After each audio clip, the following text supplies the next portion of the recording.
तो इस वक्त एक बहुत अहम प्रेस कॉन्फ्रेंस हो रही थी जिसमें कि वित्त मंत्री ने कहा कि जो फैसला लिया गया, सुषमा स्वराज ने जो फैसला लिया, जो हमारे मंत्री जो फैसला लेते हैं वो स्वतंत्र रूप से फैसला लेते हैं और जो सरकार फैसला लेती है वो सामूहिक रूप से फैसला होता है। और जो दूसरी जो महत्वपूर्ण बात जो इस प्रेस कॉन्फ्रेंस से निकल के आई है और वो ये कि जो भी आरोप है वो बेबुनियाद हैं और सुषमा के साथ पूरी पार्टी और सरकार खड़ी है। ये बात अब से कुछ देर पहले वित्त मंत्री अरुण जेटली ने प्रेस कॉन्फ्रेंस में दिया। क्या कुछ कहा, आइए एक बार फिर हम आपको सुना देते हैं। बेहद महत्वपूर्ण बात जो सुषमा और ललित मोदी को लेकर तमाम बातें हो रही थी, उस पर क्या महत्वपूर्ण निकल के आया इस समय, आइए देखते हैं।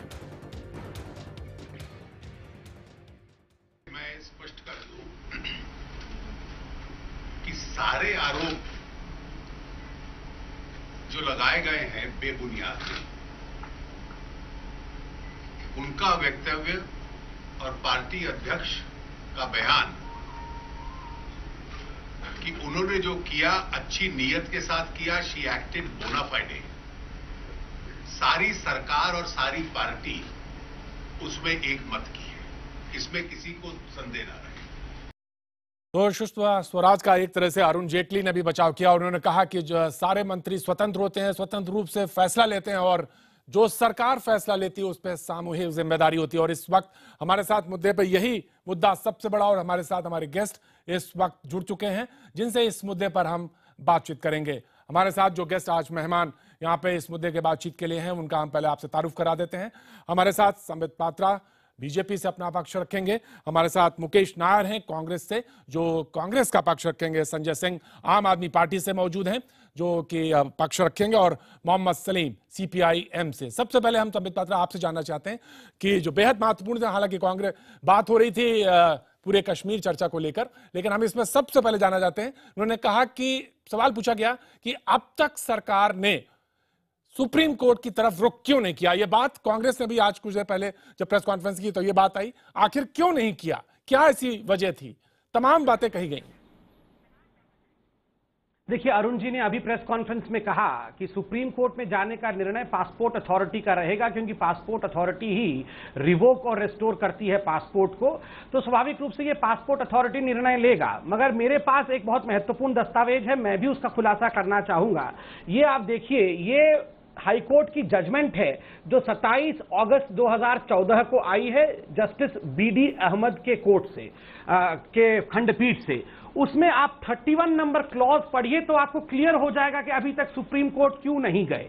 4 साल लगे, 4 साल से ये केस पड़ा, आपने आखिर इस पे फौरी कार्रवाई क्यों नहीं की? ये सवाल बनता है अपने आप में, जायज सवाल है कि क्यों नहीं किया आपने। आप मदद कर रहे हैं, बिल्कुल अच्छी सवाल भगोड़ा है, मदद कर रहे हैं आप, सवाल पूछे जा रहे हैं, आप मदद कर रहे हैं उनकी, ये सवाल बनता है।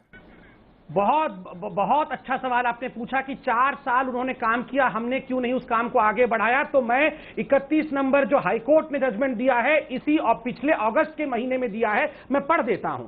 हाईकोर्ट कहती है, coming back to the facts of the present case, we find that on the basis of the material available on record, the complaint under section 16(3) of FEMA, which was registered on date देखिए 16 सितंबर 2010 को एक case register किया गया ललित मोदी के खिलाफ। फिर court कहती है कि एक शोकॉज नोटिस इश्यू हुआ 20/9/2010 को ललित मोदी के खिलाफ। उसके बाद जो कोर्ट कहती है, आप ध्यान से सुनिए, the matter has not progressed beyond that stage. In fact, nothing has been brought to our notice to indicate that the abjugating authority has formed any opinion that an inquiry should be held and that an inquiry has been held in this case. In any event, it is admitted position that no abjudication order imposing a penalty pursuant to the complaint। आप देखिए, इसका अर्थ है court ने अगस्त 2014 को कहा कि 2010 में एक शो कॉज नोटिस इशू करने के बाद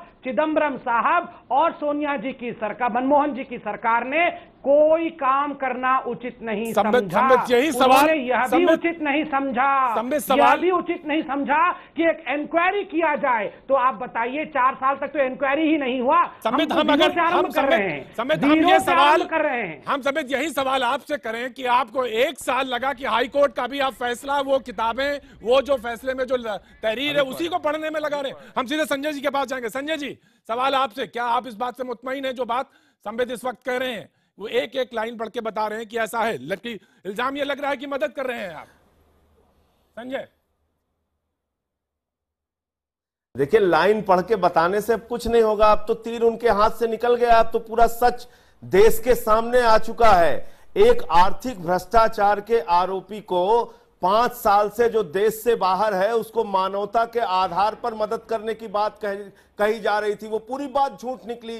दरअसल वो अपनी बहन की शादी में शामिल होने के लिए उसने बाहर जाने का ये पूरा परपंच रचा, और जब उनकी मदद सुषमा स्वराज जी कर रही थी मानवता के आधार पे, तो मानवता के आधार पे उनसे ये भी कह देती कि एक भ्रष्टाचार की जांच आपके खिलाफ लंबित चल रही है, उस मामले में हिंदुस्तान आइए, अपना पक्ष रखिए, जो जांच एजेंसियां हैं उनके सामने प्रस्तुत होइए, अपनी गिरफ्तारी दीजिए। सैकड़ों करोड़ का घोटाला करके, भ्रष्टाचार करके कोई आदमी एक देश से दूसरे देश, दूसरे देश से तीसरे देश घूम रहा है सरकार की मदद से, और उससे पूरी सरकार बेखबर हुई है। आज पूरी की पूरी सरकार अलग अलग भाषा में बोल रही है। कल तक ये लोग कह रहे थे मानवता के आधार पर मदद की गई, वो पूरी बात झूठी साबित हो रही है। इस पे इनका क्या कहना है? जानना चाहते हैं कि ये गहनता से जांच होगी तो ऊपर से लेकर नीचे तक, ऊपर से लेकर नीचे तक, विदेश मंत्रालय से लेकर और पीएमओ तक इसमें फंसेंगे। जो इनके फॉरेन सेक्रेटरी हैं सुजाता सिंह, उनका बयान है मंत्रालय के अधिकारी तक को पता नहीं है, और ये पूरी इतनी बड़ी कार्रवाई हो जा रही है, इतनी बड़ी कार्रवाई हो जा रही है, फॉरेन सेक्रेटरी को मालूम नहीं। प्रतीक जी, संबित बोलिए। देखिए, नंबर एक, मुझे लगता है संजय जी को थोड़ा अपना फैक्ट्स दुरुस्त करने की आवश्यकता है। उन्होंने कहा वो ऑपरेशन के लिए नहीं गए, वो अपनी बहन की शादी के लिए गए। शादी तो अभी हो रहा था वेनिस में, इस महीने ही शादी, अभी लौटे हैं वेनिस से।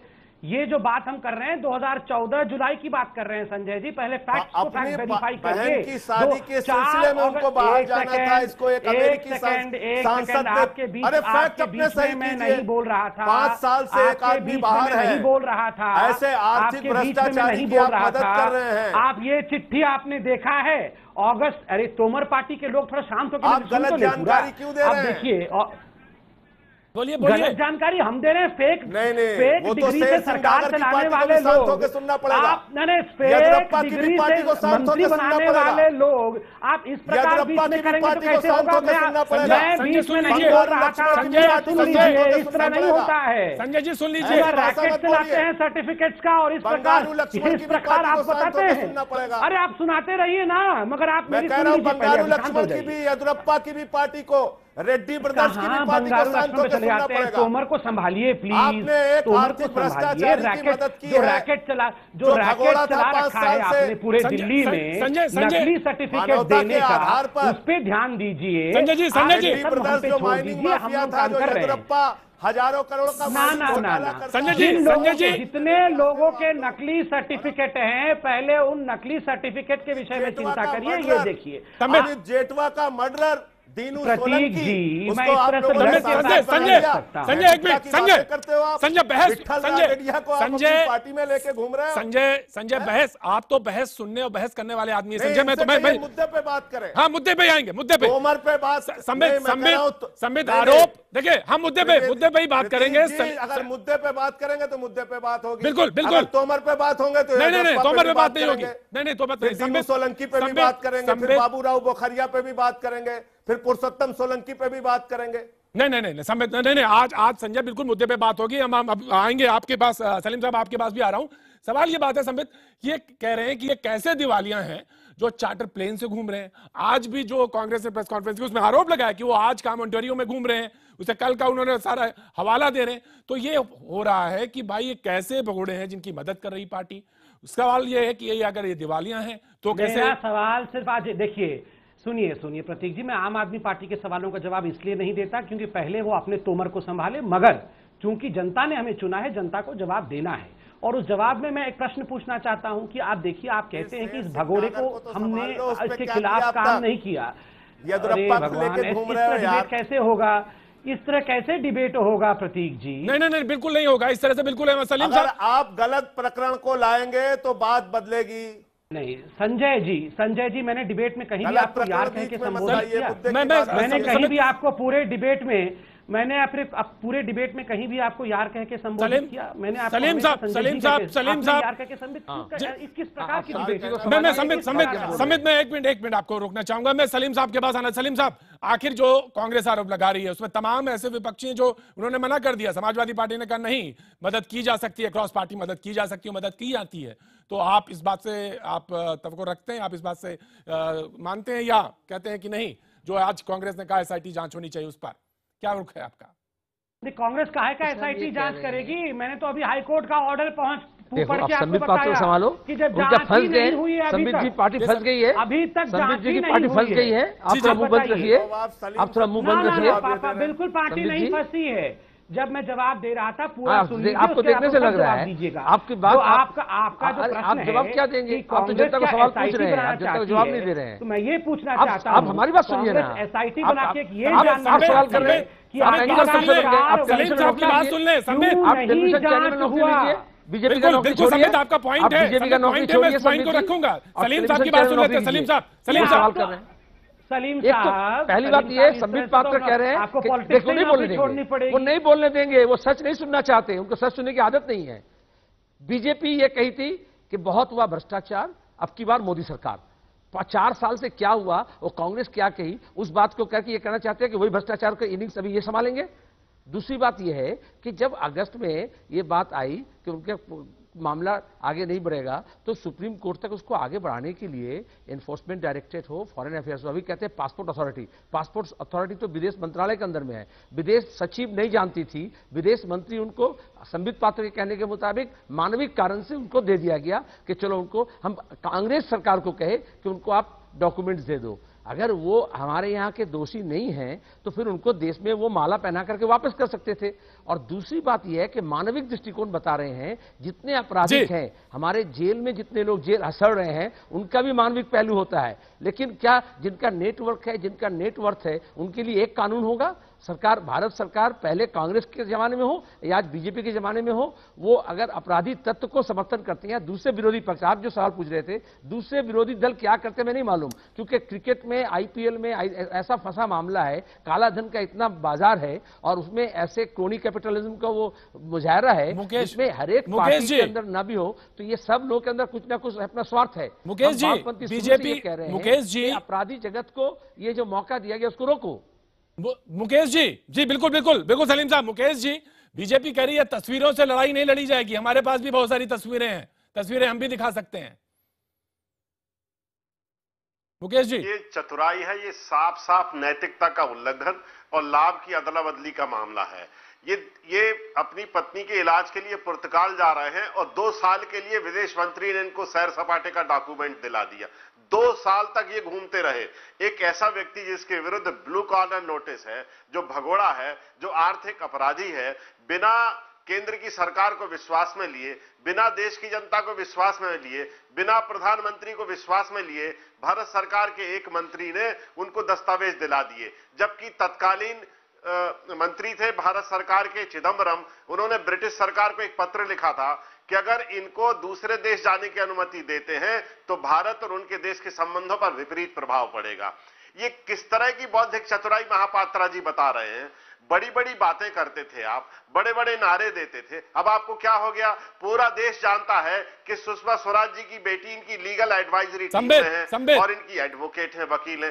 जवाब दे, पूरे देश के लोग जान गए हैं। उसके बाद नहीं बोलूंगा, शांत होने दीजिए फिर बोलता है। हाँ बिल्कुल, उसको छुपाने का प्रयास क्यों कर रहे हैं? बिल्कुल कहा यह जा रहा है अचानक एक भगोड़े और अपराधी के प्रति सुषमा स्वराज जी का करुणा का सागर बांध तोड़ के निकल गया।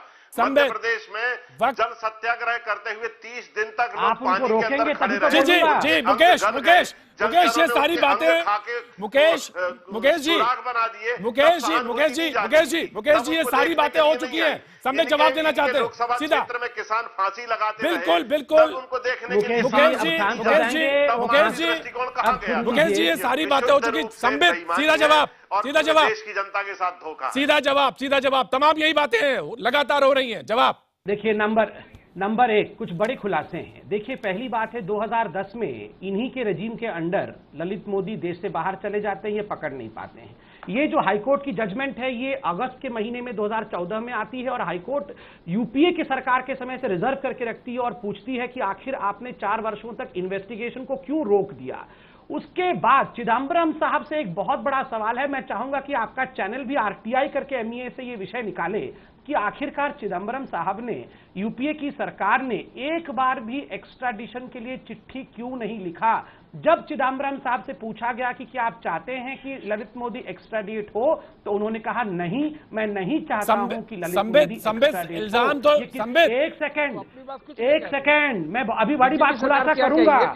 ये किसके कहने पर हो रहा था, ये सब किसके कहने पर हो रहा था। मोटा माल किसके हाथ गया? मोटा माल गांधी परिवार के पास गया। यही तो सवाल लोग पूछ रहे हैं। हम यही सवाल अगर उन्होंने कुछ नहीं किया, अगर उन्होंने कुछ नहीं किया परिवार के पास, देखिए